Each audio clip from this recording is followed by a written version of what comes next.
ರಾಕ್ಷಸ ವೆಬ್ ಸೀರೀಸಲ್ಲಿ ನಾನು ಆ್ಯಕ್ಟ್ ಮಾಡೋದಕ್ಕೆ ಮುಖ್ಯವಾಗಿ ಕಾರಣ ಎರಡು. ಒಂದು ಝೀ ಕನ್ನಡ ಆ್ಯಂಡ್ ನಮ್ಮ ತರುಣ್ ಸುದೀಪ್. ನಾನು ಝೀ ವೇದಿಕೆ ಮೇಲೆ ಒಂದು ಶೋಗೆ ನಾನು ಮೀಟ್ ಮಾಡಿದಾಗ ನಾನು ತರುಣ್ ಇಬ್ಬರು ಒಂದು ವೇದಿಕೆ ಮೇಲೆ ಒಂದು ಡ್ಯಾನ್ಸ್ ಮಾಡಿದ್ವಿ. ಮತ್ತಿದ್ದಾಗೆ ತರುಣ್ ಅವ್ರು ಕೇಳಿದ್ದು, ಅಭಿ ಸರ್ ನನಗೊಂದು 7 days ಡೇಟ್ ಕೊಡ್ತೀರಾ? ನಾನು 8 days ಕೊಡ್ತೀನಿ ತಗೊಳ್ಳಿ. ಅದಾದ್ಮೇಲೆ 3-4 ತಿಂಗಳು ನನಗೆ ಫೋನ್ ಇಲ್ಲ, ಏನಿಲ್ಲ. ನಾನೇ ಒಂದು ಫೋನ್ ಮಾಡಿದೆ, ಏನು ನೀವು ಕೇಳಿದ್ರಿ? ಇಲ್ಲ ಸರ್, ಟೀಮ್ ಶಾರ್ಟ್ಲಿ ನಾನು ಮೀಟ್ ಮಾಡುತ್ತೆ, ಇವಾಗ DCP ರುದ್ರಯ್ಯ ಅಂತ ಒಂದು ವೆಬ್ ಸೀರೀಸ್ ಮಾಡ್ತಾ ಇದ್ರಿ. ಆಮೇಲೆ ಸ್ವಲ್ಪ ನ್ಯಾಚುರಲ್ಗೆ ಸ್ವಲ್ಪ ನೀವು ಸಪೋರ್ಟ್ ಮಾಡಬೇಕು ಅಂತ ಅಷ್ಟೇ ಹೇಳಿಟ್ಟಿದ್ದು. ಆಮೇಲೆ ಮತ್ತೆ ಅವರಿಂದ ಯಾವುದೂ ಫೋನ್ ಬರಲಿಲ್ಲ. ನನಗೆ ಬಂದಿದ್ದೆಲ್ಲ ಅವ್ರ ಟೀಮ್ ರಾಮ್ ತೇಜ್ ಅಂತ ಇದ್ದಾರೆ ಸಾಹೇಬರು, ಅವರು ಭಾಳ ಚೆನ್ನಾಗಿ ಕೆಡುಕೋತಾರೆ ಕೆಡ್ಡಕ್ಕೆ. ಅವರು ಬಂದು ಫೋನ್ ಮಾಡಿದ್ರು, ಅಣ್ಣ ಹೇಳಿದರೆ ನಿಮ್ಮ ಹತ್ರ ಮಾತಾಡಲಿಕ್ಕೆ ಏನು ಏನಂದ್ರೆ, ಇಲ್ಲಪ್ಪ ನಾನು ತರುಣ್ ಸುಧೀರ್ ಅವ್ರಿಗೆ ಹೇಳಿದ್ರಿ, ನಾನು ಡೇಟು ಬಗ್ಗೆ ಮಾತೇ ಇಲ್ಲ, ನಾನು ಮಾಡ್ತೀನಿ. ಅದೇ ಸರ್ ನಿಮ್ಗೆ ಸ್ವಲ್ಪ ಕಮರ್ಷಿಯಲ್ ಪೇಮೆಂಟ್ ಒಂಚೂರು ಬಗ್ಗೆ ಮಾತಾಡಿದ್ರೆ ಅನುಕೂಲ ಆಗ್ತಿತ್ತು. ನಾನು ಹೇಳಿದೆ, ನಾನು ತರುಣ್ ಸುಧೀರ್ ಅಲ್ವಾ, ಅವ್ರು ನನಗೆ ಪ್ರೀತಿಯಿಂದ ನನಗೆ ಆಫರ್ ಕೊಟ್ಟಿದ್ದಾರೆ. ಅಂದರೆ ಎಲ್ಲರೂ ಪ್ರೀತಿಯಿಂದ ಕೊಡ್ತಾರೆ, ಅವ್ರು ಫ್ರೀಯಾಗಿ ಮಾಡ್ತೀನಿ ಅಂತ ಕೇಳ್ಕೋಬೇಡಿ, ನನ್ನ ಜೀವನ ನಡೀಬೇಕಲ್ಲ. ನಾನು ತರುಣ್ಗೋಸ್ಕರ ಇದೊಂದು ಫ್ರೀಯಾಗಿ ಮಾಡ್ತೀನಿ, ಅವ್ರು ಏನು ಕೊಟ್ಟರು ತಗೋತೀನಿ ಅಂತ ಹೇಳಿದೆ. ಬಿಕಾಸ್ ತರುಣ್ ಅವರು ಅಷ್ಟು ಪ್ರೀತಿಯಿಂದ ನನಗೊಂದು ಪಾತ್ರನ ಮೈಂಡಲ್ಲಿ ಅಂದ್ಕೊಂಡು ಅವ್ರು ಸಿನಿಮಾದಲ್ಲೇ ಮಾಡಬೇಕು, ಒಂದು ಯೂನಿಕ್ ಆಗಿ ಮಾಡಬೇಕು ಅಂತ ನಿಮ್ಮ ಜೊತೆ ಅಂತೆಲ್ಲ ಹೇಳ್ತಾ ಇದ್ರು. ಅದಿನ್ನೂ ಚಾನ್ಸ್ ಬಂದಿಲ್ಲ ನನಗಿನ್ನು, ಬಂತಲ್ಲ. ಹಾಗಾಗಿ ನಾನು ಅಷ್ಟೇ ರೆಸ್ಪೆಕ್ಟ್ ಆಗಿ ಅವ್ರು ಏನು ಕೊಡ್ತಾರೆ ತಗೊಂಡು ಮಾಡ್ತೀನಿ ಹಿಂದೆ. ಇದು ನಾನು ತೋರಿಸಿದಂಥ ಅವ್ರಿಗೊಂದು ಚಿಕ್ಕ ಗೌರವ ಅಂತ ಅಷ್ಟೇ, ಪ್ರೀತಿ ಅವ್ರ ಮೇಲೆ. ನನಗೆ ತುಂಬ ಸ್ಮಾರ್ಟ್ ಆಗಿದ್ದಾರೆ, ಈಗ ಅದೇ ಹೇಳ್ತಾ ಇದ್ದೆ. ಹಾಗಾಗಿ ಆಮೇಲೆ ಹಾಗಂತ ಅವ್ರು ನನಗೇನು ಫ್ರೀಯಾಗಿ ಮಾಡಿಸ್ಲಿಲ್ಲ, ನನಗೇನು ಕೊಡಬೇಕು ಅಂತ ಕೊಟ್ಟು ಮಾಡಿಸಿದ್ದಾರೆ. Thanks to my friend Tarun Sudheer and mister Ram Teja. ಆಮೇಲೆ ಈ ಶೂಟಿಂಗ್ ಟೈಮಲ್ಲಿ ಡೈರೆಕ್ಟ್ರು ಸುಹಾನ್ ಬಗ್ಗೆ ಹೇಳಬೇಕು. ವಯಸ್ಸಲ್ಲಿ ಚಿಕ್ಕವರು ಅಂತ ಅನ್ಕೋತೀನಿ ನಾನು, ತುಂಬ ಚಿಕ್ಕವ್ರೆ. ಓಕೆ, ನಾನು ಅದೇ ಬಂದಾಗ ಹೇಳ್ತಾ ಇದ್ದೆ, ನಮ್ಗೆ ಇನ್ನೊಂದು ಏನಾಗಿ 2 ಲೆವೆಲ್ ಆಗ್ಬಿಟ್ಟಿದೆ. ನಮಗೆ ಬರ್ತಿದ್ದಾಗೆ ಫಸ್ಟ್ ದಮ ಅಂತ ಎಲ್ಲ ಖಾಲಿ ಬೀಳ್ತಾರೆ. ನೆಕ್ಸ್ಟ್ ಹಿರಿಯ ನಟರು ಅಂತ ಕೂರಿಸ್ಬಿಟ್ಟಾರೆ. 2 ಪ್ಲೇಸ್ ನಮ್ಗೆ ಕನ್ಫರ್ಮ್. ನಾವು ಈಗ ಅಲ್ಲಿಂದ ಈ ಕಡೆ ಹ್ಯಾಕ್ ಬರೋದಪ್ಪ ಅಂತ ಯೋಚನೆ ಮಾಡ್ತಾ ಇದ್ದೀನಿ ನಾನು ಈಗ. ಅವ್ರು ನನಗೆ ಹೇಳಿದ್ದು, ಸರ್ ನೀವು ಚಿಕ್ಕವರು ದೊಡ್ಡವರು ಸರ್, ನಿಮ್ಮ ಜೊತೆ ಟ್ರಾವೆಲ್ ಮಾಡಿದ್ರೆ ನಮಗೆ ಖುಷಿ ಅಂತ ನೈಸಾಗಿ ಹೇಳ್ತಾ ಅವ್ರಿಗೆ ಹೇಗೆ ಬೇಕೋ ಹಾಗೆ ಆ್ಯಕ್ಟ್ ಮಾಡಿಸ್ಕೊಳ್ತಾರೆ ಅಂತ ಸಾಮರ್ಥ್ಯ ಆ ಡೈರೆಕ್ಟ್ರಿಗೆ. ಸುಹಾನ್ ಭಾಳ ವಂಡರ್ಫುಲ್ ಡೈರೆಕ್ಟರ್.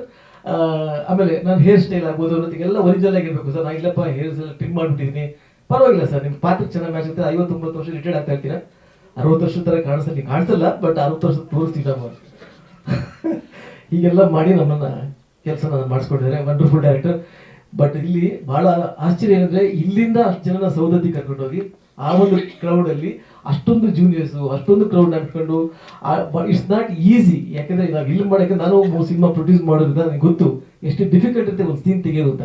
ನಾನು ಈ 3 ಎಪಿಸೋಡ್ ವಿತ್ ಮ್ಯೂಸಿಕ್ ನೋಡಿದಾಗ ಅನಿಸ್ತಾ ಇತ್ತು, really producer and director and back Zee Kannada support ಎದ್ದು ಕಾಣ್ತಾ ಇದೆ ಇಲ್ಲಿ. ವಂಡರ್ಫುಲ್. ನಾನು ಇಷ್ಟಪಟ್ಟಷ್ಟಕ್ಕೆ ಜನ ಇಷ್ಟಪಡಬೇಕು ಅಂತಿರಲಿಲ್ಲ, ಬಟ್ ಹಾಗೆ ನಾನೊಬ್ಬ ಆಡಿಯನ್ಸಾಗಿ ನೋಡಿ ಹೇಳ್ತೀನಿ, ತುಂಬ ಚೆನ್ನಾಗಿದೆ. ಹೆಡ್ ಅವ್ರು ಹೇಳಿದಾಗೆ 4ನೇ ಎಪಿಸೋಡ್ ತುಂಬ ಚೆನ್ನಾಗಿ ಟೇಕಪ್ ಆಗುತ್ತೆ, ಅನ್ಬಿಲೀವಬಲ್ ಹೊರಗೋಗುತ್ತೆ. ರಾಕ್ಷಸ ಯಾರು ಅಂತ ಕೊನೆಯವ್ರಿಗೂ ಗೊತ್ತಾಗಲ್ಲ, ಅಷ್ಟು ಚೆನ್ನಾಗಿ ಮೈಂಟೈನ್ ಮಾಡಿದ್ದಾರೆ. ಹಾಗಾಗಿ thanks to my director Suhan Prasad and everybody. ಆಮೇಲೆ ಇನ್ನು ಹೀರೋ ರಾಘು ಬಗ್ಗೆ ಹೇಳಬೇಕು ಅಂದರೆ, ವಂಡರ್ಫುಲ್ ಆ್ಯಕ್ಟರ್. ಭಾಳ ನಾನು ಅವ್ರು ನೋಡ್ಕೊಂಡೇ ಬೆಳೆದಿರೋದು. ನನಗೊಂದು ಹಾಗಾಗಿ ವಂಡರ್ಫುಲ್ ಆ್ಯಕ್ಟರ್. ಅವ್ರ ಜೊತೆ ಸ್ಕ್ರೀನ್ ಶೇರ್ ಮಾಡ್ತಾ ಇರ್ತೀನಿ ಫಸ್ಟ್ ಟೈಮ್. ಭಾಳ ಒಳ್ಳೆ ಎಕ್ಸ್ಪೀರಿಯನ್ಸ್, ತುಂಬ ಚೆನ್ನಾಗಿ ಮಿಕ್ಸ್ ಆಗ್ತಾರೆ. ನೋಡ್ಕೊಳ್ಳಿ ಬೇಕಾದಷ್ಟಿದೆ ಅವ್ರ ಥರ ನಾವು. ಹಾಗಾಗಿ ವಂಡರ್ಫುಲ್ ಡೈರೆಕ್ಟರ್, ವಂಡರ್ಫುಲ್ ಹೀರೋ. ಆಮೇಲೆ ಮಯೂರಿ ಅಷ್ಟೇ ತುಂಬ ಚೆನ್ನಾಗಿ ಆ್ಯಕ್ಟ್ ಮಾಡಿದರೆ, ತುಂಬ ಮುದ್ದಾದ ಹುಡುಗಿ. ಆಮೇಲೆ ನಾನು ಝೀ ಕನ್ನಡ ಬಗ್ಗೆ ಹೇಳಬೇಕು.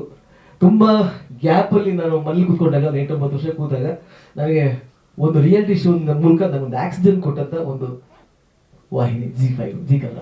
ಹಾಗಾಗಿ ಎವ್ರಿ ವೇ ನಾನು ಎಲ್ಲೇ ಹೋದರೂ ಅದನ್ನು ಮರೆಯೋಕ್ಕಾಗಲ್ಲ. ಆ ಪ್ರೀತಿ ಅವ್ರು ಯಾವಾಗಲೇ ಕರೆದ್ರು ಕೂಡ, ನಾನು ಯಾವುದೇ ಶೋ ಆಗಲಿ ಹಿಂದೆ ಮುಂದೆ ಮಾತಾಡದೆ ಹೋಗಿ ನನ್ನ ಒಂದು ಸಣ್ಣ ಕೆಲಸ ಆಗ್ಬೋದು, ಆ ದೊಡ್ಡ ಕೆಲಸ ಆಗ್ಬೋದು ಮಾಡಿ ಬಂದಿದ್ದೀನಿ. ಭಾಳ ಖುಷಿ ಆಗ್ತದೆ ಇಂಥ ಒಂದು ಟೀಮಲ್ಲಿ ಬಂದು ಈ ವೆಬ್ ಸೀರೀಸಲ್ಲಿ ನಾನು ಕೂತಿದ್ದೆ. ಯಾಕಂದರೆ ತುಂಬ ಚಾಲೆಂಜಿಂಗ್ ಇರುತ್ತೆ ವೆಬ್ ಸೀರೀಸನ್ನ ಕರ್ನಾಟಕದಲ್ಲಿ ಪುಷ್ ಮಾಡ್ತಾ ಇರೋದೇ ಭಾಳ ದೊಡ್ಡ ವಿಷಯ. ಯಾಕಂದರೆ ಸೀರಿಯಲ್ಸ್ ಹೋಗ್ತಾ ಇದೆ, ಸಿನಿಮಾ ಹೋಗ್ತಾ ಇದೆ, ವೆಬ್ ಸೀರೀಸ್ಗೆ ಜನರ ಕರೆದು ಕೂಡಿಸೋದು. ಯಾಕಂದರೆ ಹಿಂದೆ ಮಾಡಿದಂಥ 3 ವೆಬ್ ಸೀರೀಸ್ ತುಂಬ ದೊಡ್ಡ ಹಿಟ್ ಆಗಿದೆ, ಯಾಕಂದರೆ ನಾನು ನೋಡಿದ್ದೀನಿ. ಈಗ ನಾನು ಅನ್ಕೋತೀನಿ, ಏನು ಜನಪ್ರಿಯತೆನ ಗಳಿಸಿದೆಯೋ ಪ್ರೀವಿಯಸ್ ವೆಬ್ ಸೀರೀಸ್, ಇದು ಅದ್ರ 10 ಪಟ್ಟು ಜನಪ್ರಿಯತೆ ಗಳಿಸುತ್ತೆ, ನೋ ಡೌಟ್. ಈ ರಾಕ್ಷಸ, ಐ ಥಿಂಕ್ ರಾಕ್ಷಸ 2 ಕೂಡ ಬರ್ಬೋದು ಅನ್ಕೋತೀನಿ ನಾನು, ಅಲ್ವಾ? ಬರ್ಬೋದಾ? Hope for the best. Anyway thanks to my Zee Kannada and my director Tarun Sudheer and producer Tarun Sudheer and my director my whole team and with you ಆಲ್ರಿಗೂ ನನ್ನ ಹೃದಯಪೂರ್ವಕ ನಮಸ್ಕಾರ. ಮತ್ತೆ ಈ ಜರ್ನಿ ಹೀಗೆ ಸಾಗಲಿ ಅಂತ ದೇವರನ್ನ ಬೇಡ್ಕೊತೀನಿ. Thank you. ಅಂದರೆ ರಿಟೈರ್ಡ್ ಆಗ್ಬೇಕಾದ್ರೆ ಅದೇನೊಂದು ಪ್ರಾಬ್ಲಮ್ ಬಂದ್ಬಿಟ್ರೆ ರಿಟೈರ್ಡ್ ಆದ್ಮೇಲೆ ಅದೇನು ಇರುತ್ತಲ್ಲ ಪೇಮೆಂಟ್ಗಳು ಸೆಟ್ಲ್ಮೆಂಟ್ಸ್ ಎಲ್ಲ ತೊಂದರೆ ಆಗುತ್ತೆ ಅಂತ ಏನು ಇಲ್ಲ ಆಯ್ತು ಅದೆಲ್ಲ ಮಾಡ್ತಾರ ನಾನು ಹೇಳಿದ್ನಲ್ಲ ಕೆಡ್ಡ ಕೆಡೋದ್ರೆ ನನಗೆ ಸಿನಿಮಾ ಅದೇ ಅಷ್ಟೇ ಅದು ಬಿಟ್ಟರೆ ಏನಿಲ್ಲ. ಎಲ್ಲ ಕಡೆಯಿಂದ ಅದೇ ನನ್ನ ಪ್ರಾಬ್ಲಮ್ ಡಿ ಸಿ ಪುರದಲ್ಲಿ ಪ್ರಾಬ್ಲಮ್ ಏನಪ್ಪ ಅಂದರೆ ಎಲ್ಲಿ ರಿಟೈರ್ಡ್ ಆದಮೇಲೆ ಬರೋದಕ್ಕೆ ಎಲ್ಲಿ ಕತ್ರಿ ಆಗುತ್ತೋ ಅನ್ನೋ ಭಯ ಅಷ್ಟೇ ಅವರಿಗೆ. Thank you.